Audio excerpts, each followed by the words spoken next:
Hi hello ನಮಸ್ಕಾರ welcome back to my YouTube channel. June 12, 2025 ಗುರುವಾರ ಮಧ್ಯಾಹ್ನ ಸುಮಾರು 1:40 ಆಗಿರುತ್ತೆ. ಅಹಮದಾಬಾದ್ನಿಂದ ಲಂಡನ್ಗೆ ಹೊರಟಿದ್ದ ಏರ್ ಇಂಡಿಯಾ ವಿಮಾನ AI-171 ಟೇಕ್ ಆಫ್ ಆದ ಕೆಲವೇ ನಿಮಿಷಗಳಲ್ಲಿ ಎಕ್ಸಾಕ್ಟಾಗಿ ಹೇಳೋದಾದರೆ ಕಣ್ಣು ಮುಚ್ಚಿ ತೆಗೆಯುವಷ್ಟರಲ್ಲಿ ನೆಲಕ್ಕೆ ಬಿದ್ದು ಕ್ರಾಶ್ ಲ್ಯಾಂಡ್ ಆಗಿರುತ್ತೆ. BJ ಮೆಡಿಕಲ್ ಕಾಲೇಜ್ನ ಹಾಸ್ಟೆಲ್ ಮೇಲೆ ಬಿದ್ದ ವಿಮಾನಕ್ಕೆ ಫುಲ್ ಬೆಂಕಿ ಹತ್ಕೊಂಡು ಕಪ್ಪು ಹೊಗೆ ಆವರಿಸಿಬಿಡುತ್ತೆ. ಈ ವಿಷಯ ಟಿವಿಯಲ್ಲಿ ಬಂದಾಗ ಇಡೀ ಪ್ರಪಂಚವೇ ಶಾಕ್ ಆಗುತ್ತೆ. ಟೋಟಲ್ 242 ಜನ ಇದ್ದ ಫ್ಲೈಟಲ್ಲಿ 230 ಪ್ಯಾಸೆಂಜರ್ಸ್, 12 ಕ್ರೂ ಮೆಂಬರ್ಸನ್ನು ಪ್ರಯಾಣವನ್ನು ಶುರು ಮಾಡ್ತಾ ಇದ್ರು. ಆದರೆ ಈ ಒಂದು ದುರಂತದಿಂದ ಕೇವಲ ಒಬ್ಬ ಬ್ರಿಟಿಷ್ ವ್ಯಕ್ತಿಯನ್ನು ಬಿಟ್ಟು ಉಳಿದ 233 ಜನ ತನ್ನ ಪ್ರಾಣವನ್ನು ಕಳೆದುಕೊಳ್ತಾರೆ. ಸಾವಿನ ಸಂಖ್ಯೆ ಇನ್ನೂ ಜಾಸ್ತಿ ಇರಬಹುದು ಎಂದು ಕೆಲವು ವರದಿಗಳು ಹೇಳ್ತಾ ಇವೆ. ಯಾಕಂದರೆ ವಿಮಾನ ಮೆಡಿಕಲ್ ಕಾಲೇಜ್ ಮೇಲೆ ಕ್ರ್ಯಾಶ್ ಲ್ಯಾಂಡ್ ಆಗಿರೋದ್ರಿಂದ ಮೆಡಿಕಲ್ ಕಾಲೇಜ್ ವಿದ್ಯಾರ್ಥಿಗಳು ಕೂಡ ಬಹಳಷ್ಟು ಜನ ಗಾಯಗೊಂಡಿದ್ದಾರೆ. ಅಷ್ಟೇ ಅಲ್ಲ, ಕೆಲವು ಸ್ಟೂಡೆಂಟ್ಸ್ ಸಹ ಸತ್ತು ಹೋಗಿದ್ದಾರೆ ಅಂತ ಸಹ ರಿಪೋರ್ಟ್ಸ್ ಹೇಳ್ತಾ ಇದ್ದಾವೆ. ಹಾಗಾದರೆ ಈ ಘಟನೆಯ ಹಿಂದಿನ ಕಥೆ ಏನು? ಟೇಕ್ ಆಫ್ ಆಗೋಕ್ಕೂ ಮುಂಚೆ ವಿಮಾನದ ಒಳಗಡೆ ಏನೆಲ್ಲ ಆಯಿತು? ಈ ಘಟನೆ ನಡೆಯೋಕ್ಕೆ ಕಾರಣ ಆದರೂ ಏನು? ಎಕ್ಸ್ಪರ್ಟ್ಸ್ ಏನು ಹೇಳ್ತಾ ಇದ್ದಾರೆ? ಬದುಕುಳಿದಿರುವ ಆ ವ್ಯಕ್ತಿ ಏನು ಹೇಳಿದ್ದಾನೆ? ಇದ್ರ ಜೊತೆಗೆ ಬೋಯಿಂಗ್ ವಿಮಾನ ಇತಿಹಾಸ ಏನು? ಯಾಕೆ ಬೋಯಿಂಗ್ ವಿಮಾನ ಫೇಲ್ ಆಯಿತು? ಇದರ ಇತಿಹಾಸ ಏನು ಅಂತ ಹೇಳೋಕ್ಕೂ ಮುಂಚೆ ಬೋಯಿಂಗ್ ವಿಮಾನದ ಒಳಗಡೆ ಏನಾದರೂ ಪ್ರಾಬ್ಲಮ್ಸ್ ಕಂಡು ಬಂದಿದ್ವಾ ಅಂತ ಡೀಟೇಲ್ಡಾಗಿ ಇವತ್ತಿನ ಈ ವಿಡಿಯೋದಲ್ಲಿ ತಿಳಿದುಕೊಳ್ಳೋಣ. ಅದಕ್ಕಿಂತ ಮುಂಚೆ ಈ ವಿಡಿಯೋ ತುಂಬ ಇಂಟ್ರೆಸ್ಟಿಂಗ್ ಇರುತ್ತೆ. ಈಗಲೇ ಎಲ್ಲರೂ ಈ ವಿಡಿಯೋಗೆ ಲೈಕ್ ಮಾಡಿ, ಕಮೆಂಟ್ ಮಾಡಿ, ಹಾಗೆ ಆದಷ್ಟು ನಿಮ್ಮ ಫ್ರೆಂಡ್ಸ್ಗೆ ಶೇರ್ ಮಾಡಿ. ಬನ್ನಿ ಈ ವಿಡಿಯೋ ಒಳಗಡೆ ಹೋಗೋಣ. ಈ ಘಟನೆಯ ಬಗ್ಗೆ ತಿಳಿದುಕೊಳ್ಳೋಕ್ಕಿಂತ ಮುಂಚೆ ಏರ್ ಇಂಡಿಯಾ ಮತ್ತು ಬೋಯಿಂಗ್ 787 ನಡುವೆ ಡ್ರೀಮ್ ಲೈನರ್ನ ಬಗ್ಗೆ ಮೊದಲು ತಿಳಿದುಕೊಳ್ಳೋಣ. ಏರ್ ಇಂಡಿಯಾ ಅಂದರೆ ನಮ್ಮ ದೇಶದ ಹೆಮ್ಮೆಯ ಏವಿಯೇಷನ್ ಸಂಸ್ಥೆ. ಇದನ್ನು 1932ರಲ್ಲಿ ಟಾಟಾ ಕುಟುಂಬ ಟಾಟಾ ಏರ್ ಸರ್ವಿಸಸ್ ಎಂಬ ಹೆಸರಿನಿಂದ ಸ್ಥಾಪಿಸ್ತಾರೆ. ನಂತರ 1938ರಲ್ಲಿ ಟಾಟಾ ಸರ್ವಿಸಸ್ನ ಟಾಟಾ ಏರ್ಲೈನ್ಸ್ ಅಂತ ಚೇಂಜ್ ಮಾಡ್ತಾರೆ. ನಂತರ 1946ರಲ್ಲಿ ಎರಡನೇ ಪ್ರಪಂಚ ಯುದ್ಧದ ನಂತರ Tata airlines public limited company convert ಆಗಿರೋದ್ರಿಂದ ಆಗಿನಿಂದ ಈ ಸಂಸ್ಥೆ ಸರ್ಕಾರದ ಅಡಿಯಲ್ಲಿ ರನ್ ಆಗ್ತಾ ಇರುತ್ತೆ. ಅಲ್ಲಿಯವರೆಗೆ ಎಲ್ಲವೂ ಚೆನ್ನಾಗಿರುತ್ತೆ. ಆದರೆ 1953ರಿಂದ 2022ರವರೆಗೆ ಗೌರ್ಮೆಂಟ್ ಅಂಡರಲ್ಲಿರುವ ಏರ್ ಇಂಡಿಯಾಗೆ ಫುಲ್ ಕಷ್ಟಗಳು ಶುರುವಾಗುತ್ತವೆ. ಹಳೆ ಕಾಲದ ಪದ್ಧತಿಗಳು, ಹಳೆ ಕಾಲದ ಪ್ರಕ್ರಿಯೆಗಳು ಮತ್ತು ಏವಿಯೇಷನ್ ಬಗ್ಗೆ ನಾಲೆಡ್ಜ್ ಇಲ್ಲದ ಅಧಿಕಾರಿಗಳಿಂದ ಈ ಕಂಪ್ನಿಗೆ ಭಾರಿ ನಷ್ಟ ಆಗುತ್ತೆ. ಇದೇ ಕಾರಣಗಳಿಂದ ಕಂಪನಿಯಲ್ಲಿ ಹೊಸ ಟೆಕ್ನಾಲಜಿಯಲ್ಲಿ ಇನ್ವೆಸ್ಟ್ ಮಾಡೋಕ್ಕೆ ಆಗಲ್ಲ. ಅದಾದ ನಂತರ 2022ರಲ್ಲಿ ಟಾಟಾ ಸನ್ಸ್ ಏರ್ ಇಂಡಿಯಾವನ್ನು ಮತ್ತು ಸುಮಾರು 18,000 ಕೋಟಿ ರೂಪಾಯಿಗಳ ಡೀಲ್ ಮೂಲಕ ಖರೀದಿಸುತ್ತದೆ. ಟಾಟಾ ಕಂಪ್ನಿಯನ್ನು ಅಡ್ವಾನ್ಸ್ ಆಗಿ ಮಾಡೋಕ್ಕೆ ಮತ್ತು ಬೇರೆ ಕಂಪ್ನಿಗಳ ಜೊತೆ ಕಾಂಪಿಟೇಟರ್ ಆಗೋಕ್ಕೆ ಹೊಸ ವಿಮಾನಗಳನ್ನ ಆರ್ಡರ್ ಮಾಡುತ್ತೆ. ಸೊ ಏರ್ ಇಂಡಿಯಾ ಇತಿಹಾಸದಲ್ಲಿ ನಡೆದ ಪ್ಲೇನ್ ಕ್ರ್ಯಾಶ್ಗಳ ಬಗ್ಗೆ ಒಂದು ಸಲ ನೋಡೋದಾದರೆ 1978 ಬೋಯಿಂಗ್ 747 ಅರೇಬಿಯಾ ಸಮುದ್ರದಲ್ಲಿ ನಾಶವಾಗಿ 213 ಜನ ಮೃತಪಟ್ಟಿದ್ರು. 2010ರಲ್ಲಿ ಮಂಗಳೂರಿನಲ್ಲಿ, 2020ರಲ್ಲಿ ಕೇರಳದ ಕೋಶಿಕೋಡ್ನಲ್ಲಿ ಏರ್ ಇಂಡಿಯಾ ಎಕ್ಸ್ಪ್ರೆಸ್ನ ವಿಮಾನ 737-800 ವಿಮಾನಗಳು ರನ್ವೇಯಿಂದ ಜಾರಿ ಕ್ರ್ಯಾಶ್ ಆಗಿರುವ ವಿಷಯ ನಮಗೆಲ್ಲರಿಗೂ ಗೊತ್ತಿದೆ. ಸೊ ಈಗ ಬೋಯಿಂಗ್ 7878 ಬಗ್ಗೆ ಲೈಟ್ ಆಗಿ ತಿಳಿದುಕೊಳ್ಳೋಣ. ಈ ವಿಮಾನ ದೊಡ್ಡ 2 ಇಂಜಿನ್ಗಳ ವಿಮಾನ. ಇದು 2009ರಲ್ಲಿ ಸೇವೆಗೆ ತರುತ್ತಾರೆ. ಈ ವಿಮಾನ ಜಾಸ್ತಿಯಾಗಿ ಕಾಂಪೋಸಿಟಿವ್ ಮೆಟೀರಿಯಲ್ಗಳಿಂದ ತಯಾರಿಸಿದ ಮೊದಲ ವಿಮಾನ. ಇದು ಜನರಲ್ ಎಲೆಕ್ಟ್ರಿಕ್ ಜೆನೆಕ್ಸ್ ಅಥವಾ ರೋಲ್ಸ್ ರಾಯ್ಸ್ ಟ್ರೆಂಟ್ 1000 ಇಂಜಿನ್ಗಳಿಂದ ಕೆಲಸ ಮಾಡುತ್ತೆ. ಈ ಡ್ರೀಮ್ ಲೈನರ್ ತನ್ನ fuel efficiency, low noise, large Windows, low cabin pressure ಮತ್ತು ಬೆಟರ್ ಏರ್ ಕ್ವಾಲಿಟಿಗೆ ಹೆಸರುವಾಸಿ. ಇದು ಪ್ರಯಾಣಿಕರಿಗೆ ಉತ್ತಮ ಅನುಭವವನ್ನು ನೀಡುತ್ತೆ. ಅಹಮದಾಬಾದ್ ದುರಂತಕ್ಕೂ ಮುಂಚೆ ಬೋಯಿಂಗ್ 787 ಡ್ರೀಮ್ ಲೈನರ್ 2009ರಲ್ಲಿ ಸೇವೆಗೆ ಬಂದ ನಂತರದಿಂದ ಒಂದು ಬಾರಿ ಕೂಡ ಇಂತಹ ದುರಂತಗಳು ನಡೆದಿರಲಿಲ್ಲ. ಆದರೆ 2013ರಲ್ಲಿ ಲಿಥಿಯಂ ಬ್ಯಾಟರಿ ಜಾಸ್ತಿ ಹೀಟ್ ಆಗುವ ಸಮಸ್ಯೆಗಳಿಂದಾಗಿ ವಿಮಾನಗಳನ್ನ ಟೆಂಪರರಿಯಾಗಿ ಡಿಸ್ಟ್ರಾಯ್ ಮಾಡಲಾಗುತ್ತೆ. ಸೊ ಬೋಯಿಂಗ್ ಕಂಪನಿ ಇತ್ತೀಚಿನ ವರ್ಷಗಳಲ್ಲಿ ಸಾಕಷ್ಟು ಸಮಸ್ಯೆಗಳನ್ನು ಎದುರಿಸಿದೆ. ಅದರಲ್ಲೂ ವಿಶೇಷವಾಗಿ 737 ಮ್ಯಾಕ್ಸ್ ವಿಮಾನಗಳು, Lion Air flight 610, Ethiopian Airline flight 302 ದುರಂತಗಳು ಇದಕ್ಕೆ ದೊಡ್ಡ ಉದಾಹರಣೆಗಳು ಸಹ ಅಂತ ಹೇಳಬಹುದು. ಈ 2 ದುರಂತಗಳಿಗೆ ಮುಖ್ಯ ಕಾರಣ MAAC ಅಂದರೆ ಮ್ಯಾನ್ಯುಫ್ಯಾಕ್ಚರಿಂಗ್ ಕ್ಯಾರೆಕ್ಟರಿಸ್ಟಿಕ್ಸ್ ಆರ್ಗ್ಯುಮೆಂಟೇಷನ್ ಸಿಸ್ಟಮ್ ಸಾಫ್ಟ್ವೇರ್ನಲ್ಲಿರುವ ದೋಷ. ಈ ಸಾಫ್ಟ್ವೇರ್ ರಾಂಗ್ ಡೇಟಾವನ್ನು ಪಡೆದು ವಿಮಾನದ ಮೂಗು ಅಂದರೆ ಮುಂದಿನ ಭಾಗ ಕೆಳಗೆ ಹೋಗುವಂತೆ ಮಾಡಿ ಪೈಲಟ್ಗಳ ನಿಯಂತ್ರಣ ಕಳೆದುಕೊಳ್ಳುವಂತೆ ಮಾಡಿತ್ತು. ಈ ದುರಂತಗಳ ನಂತರ 737 ಮ್ಯಾಕ್ಸ್ ವಿಮಾನಗಳನ್ನ ಪ್ರಪಂಚ ಪೂರ್ತಿ ಡಿಸ್ಟ್ರಾಯ್ ಮಾಡಿ ಬೋಯಿಂಗ್ ಸಿಸ್ಟಮ್ನ ರೀಡಿಸೈನ್ ಮಾಡ್ತಾರೆ. ಸೊ ಅಹಮದಾಬಾದ್ನ ಇನ್ಸಿಡೆಂಟ್ನ 787ನ ವಿಮಾನದ ವಿಷಯದಲ್ಲೂ ಕೂಡ ಮೊದಲನೆಯದಾಗಿದ್ದರೂ ಕೂಡ ರೀಸೆಂಟ್ ಸೇಫ್ಟಿ ಕೊರತೆಗಳ ಕಾರಣದಿಂದ ಬೋಯಿಂಗ್ನ ರೆಪ್ಯುಟೇಷನ್ ಮತ್ತು ಸೇಫ್ಟಿ ಸ್ಟ್ಯಾಂಡರ್ಡ್ ಮೇಲೆ ಬಹಳಷ್ಟು ಪ್ರಶ್ನೆಗಳು ಕಾಡ್ತಾ ಇದ್ದಾವೆ. ಯಾಕಂದರೆ ಫ್ಲೈಟ್ AI-171 ಕೂಡ ಬೋಯಿಂಗ್ 787 ಡ್ರೀಮ್ ಲೈನರ್ನ ವಿಮಾನ.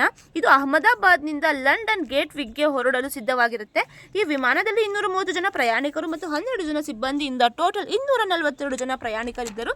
169 ಜನ ಭಾರತೀಯರು, 53 ಜನ ಬ್ರಿಟಿಷರು, 7 ಜನ ಪೋರ್ಚುಗೀಸರು ಮತ್ತು ಕೆನಡಾದ ಒಬ್ಬ ವ್ಯಕ್ತಿ ಕೂಡ ಇದ್ದ. ಮತ್ತು ಕ್ಯಾಪ್ಟನ್ಗಳಾಗಿ 8200 ಫ್ಲೈಟ್ ಅವರ್ಸ್ ಎಕ್ಸ್ಪೀರಿಯನ್ಸ್ ಇರುವ ಕ್ಯಾಪ್ಟನ್ ಸುಮಿತ್ ಸಬರವಾಲ್ ಮತ್ತು 1100 ಫ್ಲೈಟ್ ಅವರ್ಸ್ ಎಕ್ಸ್ಪೀರಿಯನ್ಸ್ ಇರುವ ಕ್ಲೈವ್ ಕುಂದಾರ್ ಕೂಡ ಇದ್ದರು. ಮತ್ತು ವಿಮಾನದಲ್ಲಿ ಫ್ಯೂಯಲ್ ಕೂಡ ಫುಲ್ ಆಗಿತ್ತು. ಜೂನ್ 12 ಸರಿಸುಮಾರು ಮಧ್ಯಾಹ್ನ 1:39 ಫ್ಲೈಟ್ AI-171 ಅಹಮದಾಬಾದ್ನ ಸರ್ದಾರ್ ವಲ್ಲಭಭಾಯಿ ಪಟೇಲ್ ಇಂಟರ್ನ್ಯಾಷನಲ್ ಏರ್ಪೋರ್ಟ್ ಇಂದ ಟೇಕ್ ಆಫ್ ಆಗುತ್ತೆ. ಟೇಕ್ ಆಫ್ ಆದ ಕೂಡಲೇ ಕೆಲವೇ ಸೆಕೆಂಡುಗಳಲ್ಲಿ, ಅಂದರೆ ಸುಮಾರು 30 ಸೆಕೆಂಡುಗಳ ನಂತರ ವಿಮಾನಕ್ಕೆ ತೊಂದರೆ ಶುರು ಆಗುತ್ತೆ. ವಿಮಾನ ಸರಿಸುಮಾರು 825 ಅಡಿಗಳಷ್ಟು ಎತ್ತರವನ್ನು ತಲುಪಿದ ತಕ್ಷಣವೇ ಕೆಳಗಡೆ ಇಳಿಯೋಕೆ ಪ್ರಾರಂಭಿಸುತ್ತೆ. ಸೊ ಇಲ್ಲಿ ಏನಾಯಿತು ಅಂದರೆ, ಟೇಕ್ ಆಫ್ ಆದ ತಕ್ಷಣ ವಿಮಾನಕ್ಕೆ ಬೇಕಾದಷ್ಟು ಥರ್ಸ್ಟ್ ಇಂಜಿನ್ಗಳಿಂದ ಬರಲ್ಲ, ಅಂದರೆ ಕಡಿಮೆ ಥರ್ಸ್ಟ್ ಬರ್ತಿರುತ್ತೆ. ಎಕ್ಸ್ಪರ್ಟ್ ಅನಲೈಸ್ ಮಾಡಿರೋ ವಿಡಿಯೋಗಳಲ್ಲಿ ವಿಮಾನ 400ಕ್ಕೂ ಹೆಚ್ಚು ಅಡಿಗಳಷ್ಟು ಎತ್ತರಕ್ಕೆ ಹೋದಾಗ ಲ್ಯಾಂಡಿಂಗ್ ಗೇರ್ ಆಟೋಮೆಟಿಕ್ ಆಗಿ ಕ್ಲೋಸ್ ಆಗದೆ ಇರುವುದು ಕಂಡು ಬಂದಿದೆ. ಸಾಮಾನ್ಯವಾಗಿ ಟೇಕ್ ಆಫ್ ಆದ 5 ಸೆಕೆಂಡುಗಳಲ್ಲಿ ಅಥವಾ ವಿಮಾನ ಮೇಲೆ ಇರೋಕೆ ಶುರು ಮಾಡಿದ ತಕ್ಷಣವೇ ಲ್ಯಾಂಡಿಂಗ್ ಗೇರ್ ಅನ್ನೋದು ಕ್ಲೋಸ್ ಆಗಬೇಕು. ಒಂದು ವೇಳೆ ಕೆಳಗಡೆ ಇದ್ದರೆ ಡ್ರ್ಯಾಗ್ ಹೆಚ್ಚಾಗಿ ವಿಮಾನದ ವೇಗ ಕಡಿಮೆಯಾಗತ್ತೆ.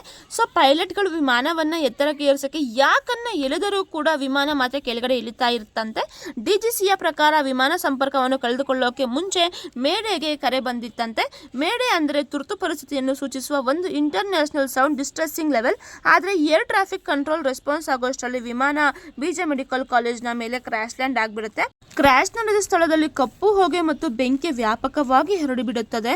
ಮೆಡಿಕಲ್ ಕಾಲೇಜ್ನ 4 ಜನ MBBS ಸ್ಟೂಡೆಂಟ್ಸ್ ಮತ್ತು ವೈದ್ಯರ ಪತ್ನಿಯ ಜೊತೆಗೆ ಇನ್ನೂ ಕೆಲವು ಜನ ಸಾವನ್ನಪ್ತಾರೆ. 19 ಜನರಿಗೆ ಗಾಯಗಳಾಗಿವೆ. ಈ ಸಂಖ್ಯೆ ಇನ್ನೂ ಹೆಚ್ಚಾಗಿರಬಹುದು, ಯಾಕಂದರೆ ಕ್ರ್ಯಾಶ್ ಆಗಿರುವ ವಿಧಾನವನ್ನು ನೋಡಿದರೆ ಯಾರು ಪ್ಯಾಸೆಂಜರ್ಸ್ ಯಾರು ಮೆಡಿಕಲ್ ಕಾಲೇಜ್ ವಿದ್ಯಾರ್ಥಿಗಳು ಅರ್ಥವಾಗದ ರೀತಿಯಲ್ಲಿ ತುಂಡು ತುಂಡಾಗಿ ಬಿದ್ದಿದ್ದವಂತೆ. ಲೋಕಲ್ ಜನರು ಕ್ರ್ಯಾಶ್ ಆಗಿರುವ ಶಬ್ದ ದೊಡ್ಡ ಭೂಕಂಪದಂತೆ ಅನಿಸಿತ್ತು ಅಂತ ಹೀಗೆ ಹೇಳಿದರೆ ನೀವೇ ಅರ್ಥ ಮಾಡ್ಕೊಳ್ಳಿ ಇದೆಷ್ಟು ದೊಡ್ಡ ದುರಂತ ಆಗಿರಬಹುದು ಅಂತ. ಈ ವಿಮಾನದಲ್ಲಿರುವ 242 ಜನರಲ್ಲಿ ಅದೃಷ್ಟವಶ ಕೇವಲ ಒಬ್ಬ ವ್ಯಕ್ತಿ ಮಾತ್ರ ಬದುಕುಳಿದಿದ್ದಾರೆ.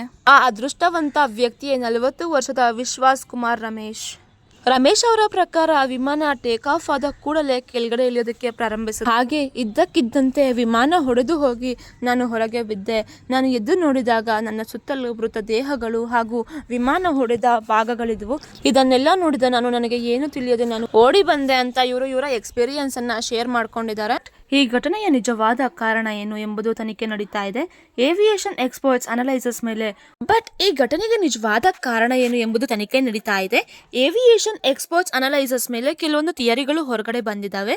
ಅವುಗಳಲ್ಲಿ ಒಂದು ಮುಖ್ಯವಾದ ಥಿಯರಿ ಏನಂತ ಅಂದ್ರೆ ಡಬಲ್ ಇಂಜಿನ್ ಫೇಲ್ಯೂರ್. ಎಕ್ಸ್ಪರ್ಟ್ಸ್ ಏನ್ ಹೇಳ್ತಾ ಇದ್ದಾರೆ ಅಂದ್ರೆ ವಿಮಾನ ರನ್ವೇನ ದಾಟಿದಾಗ ಧೂಳಿನ ರಾಶಿ ಕಂಡು ಬರುತ್ತೆ.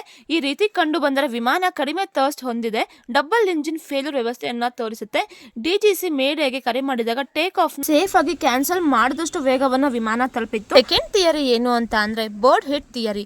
2 ಇಂಜಿನ್ಗಳಿಗೆ ಪಕ್ಷಿಗಳು ಒಂದು ಬಡಿದುಕೊಳ್ಳಲು ಸಾಧ್ಯವಿಲ್ಲ ಅಂತ ಸಹ ಹೇಳಬಹುದು. ನೆಕ್ಸ್ಟ್ ಬಂದು 3ನೇ ಥಿಯರಿ ಫ್ಲಾಪ್ಸ್ ಥಿಯರಿ. ಕೆಲವು ಎಕ್ಸ್ಪರ್ಟ್ ಟೇಕ್ ಆಫ್ ಸಮಯದಲ್ಲಿ ವಿಮಾನದ ಫ್ಲಾಪ್ಸ್ಗಳನ್ನು ಪ್ರಾಪರ್ ಆಗಿ ಅಥವಾ ಸರಿಯಾಗಿ ಎಕ್ಸ್ಟೆಂಡ್ ಮಾಡಿಲ್ಲ ಅಂತ ಸಹ ಹೇಳ್ತಾ ಇದ್ದಾರೆ. 787ನಲ್ಲಿ ಫ್ಲಾಪ್ಸ್ ಕರೆಕ್ಟ್ ಆಗಿ ಸೆಟ್ ಆಗದೆ ಇದ್ರೆ ಈ ರೀತಿಯ ದುರ್ಘಟನೆ ಅಥವಾ ದುರಂತಕ್ಕೆ ಮುಖ್ಯ ಕಾರಣವಾಗುತ್ತೆ ಅಂತ ಹೇಳ್ತಾ ಇದ್ದಾರೆ. ಈ ರೀತಿಯನ್ನ ನೋಡಿದ್ರೆ ಈ ಘಟನೆ ಹ್ಯೂಮನ್ ಎರರ್ ಸಹ ಆಗಿರಬಹುದು ಅಂತಾನು ಇನ್ನೂ ಒಂದು ಸ್ವಲ್ಪ ಎಕ್ಸ್ಪರ್ಟ್ಸ್ ಹೇಳ್ತಾ ಇದ್ದಾರೆ. ಆದರೆ ಎಷ್ಟು ಥಿಯರಿಗಳಿದ್ದರೂ ಕೂಡ ಇವುಗಳಿಗೆ ಆಧಾರಗಳಿಲ್ಲ. ಈ ಘಟನೆಯ ಮೇಲೆ ಇಂಟರ್ನ್ಯಾಷನಲ್ ಇನ್ವೆಸ್ಟಿಗೇಷನ್ ನಡೀತಾ ಇದೆ. ಬೋಯಿಂಗ್ ಅಂಡ್ ಏರ್ ಇಂಡಿಯಾ ಸಂಸ್ಥೆಗಳ ಕಾರಣಗಳನ್ನು ತಿಳಿದುಕೊಳ್ಳೋಕೆ ಪ್ರಯತ್ನಿಸ್ತಾ ಇದೆ. ಭಾರತದ ಏವಿಯೇಷನ್ ರೆಗ್ಯುಲೇಟರಿ ಏಜೆನ್ಸಿಯ DGCಯ ತನಿಖೆಯನ್ನು ನಡೆಸ್ತಾ ಇದೆ. US national transportation safety board air accident investigation branch ಕೂಡ ಸಹಾಯ ಮಾಡ್ತಾ ಇದೆ. ಇಂತಹ ಇನ್ವೆಸ್ಟಿಗೇಷನ್ ಸಾಮಾನ್ಯವಾಗಿ 2 ಅಥವಾ ಹೆಚ್ಚು ವರ್ಷಗಳನ್ನ ತೆಗೆದುಕೊಳ್ಳುತ್ತದೆ.